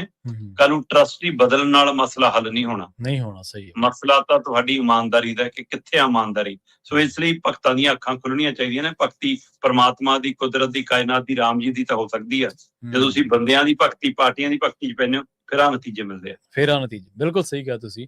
ਮੈਂ ਸੋਚ ਰਿਹਾ ਸੀ ਜਦੋਂ ਸ਼ਰਮਾ ਜੀ ਤੁਸੀਂ ਇਹਦੀ ਤਫਸੀਲ ਦੇ ਰਹੇ ਸੀ, ਮੈਂ ਕਿਹਾ ਵੀ ਕਈ ਸਾਡੇ ਵਿੱਚੋਂ ਲੋਕ ਨੇ ਜਿਹੜੇ ਜਿਨ੍ਹਾਂ ਦੀਆਂ ਭਾਵਨਾਵਾਂ ਇੱਕ ਫਿਲਮ ਦੇ ਪੋਸਟਰ ਤੇ ਜਾਂ ਫਿਲਮ ਦੇ ਕਰੈਕਟਰ ਤੇ ਤਾਂ ਜੱਗ ਜ਼ਾਹਰ ਹੋ ਜਾਂਦੀਆਂ ਨੇ, ਭੜਕ ਜਾਂਦੀਆਂ ਨੇ, ਉਹ ਭੜਕ ਜਾਂਦੀਆਂ ਨੇ, ਉਹ ਸਿਨੇਮਾ 'ਚ ਜਾਂਦੇ ਨੇ, ਤੋੜ ਫੋੜ ਕਰਦੇ ਨੇ। ਪਰ ਜਦੋਂ ਇੱਕ ਵਿਅਕਤੀ ਵਿਸ਼ੇਸ਼ ਭਗਵਾਨ ਰਾਮ ਦੀ ਉਂਗਲ ਫੜ ਕੇ ਲਿਜਾ ਰਿਹਾ, ਉਦੋਂ ਉਹਨਾਂ ਦੀਆਂ ਭਾਵਨਾਵਾਂ ਨੂੰ ਕੁਛ ਨਹੀਂ ਹੁੰਦਾ। ਇਹ ਜਿਹੜੀ ਇੰਨੀ ਹਿਮਾਕਤ ਹੋ ਰਹੀ ਹੈ, ਇਹ ਸਾਡੇ ਦੋਗਲੇ ਸਟੈਂਡਰਡ ਕਰਕੇ ਹੋ ਰਹੀ ਹੈ, ਕਿਉਂਕਿ ਨਾ ਤਾਂ ਅਸੀਂ ਇਕਜੁੱਟ ਹੈ, ਨਾ ਅਸੀਂ ਤੈਅ ਕਰ ਰਹੇ ਹਾਂ ਕਿ ਕੌਣ ਸਹੀ ਹੈ, ਕੌਣ ਗਲਤ ਹੈ।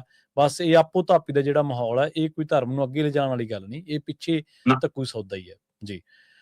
ਸ਼ਰਮਾ ਜੀ, ਬਹੁਤ ਧੰਨਵਾਦ ਤੁਹਾਡਾ ਇਹਨਾਂ ਖਾਸ ਖਬਰਾਂ ਤੇ ਖਾਸ ਜਾਣਕਾਰੀਆਂ ਦੇ ਲਈ ਜੀ। ਸਤਿ ਸ਼੍ਰੀ ਅਕਾਲ ਜੀ। ਪ੍ਰੋਗਰਾਮ ਖਬਰ ਤੇ ਨਜ਼ਰ ਨੂੰ ਆਪਾਂ ਇੱਥੇ ਸਮਾਪਤ ਕਰਾਂਗੇ। ਤੁਹਾਡਾ ਸਾਰਿਆਂ ਦਾ ਵੀ ਬਹੁਤ ਧੰਨਵਾਦ। ਸਤਿ ਸ਼੍ਰੀ ਅਕਾਲ। ਇਸੇ ਤਰ੍ਹਾਂ ਜੁੜੇ ਰਹੋ ਪੰਜਾਬੀ ਰੇਡੀਓ US।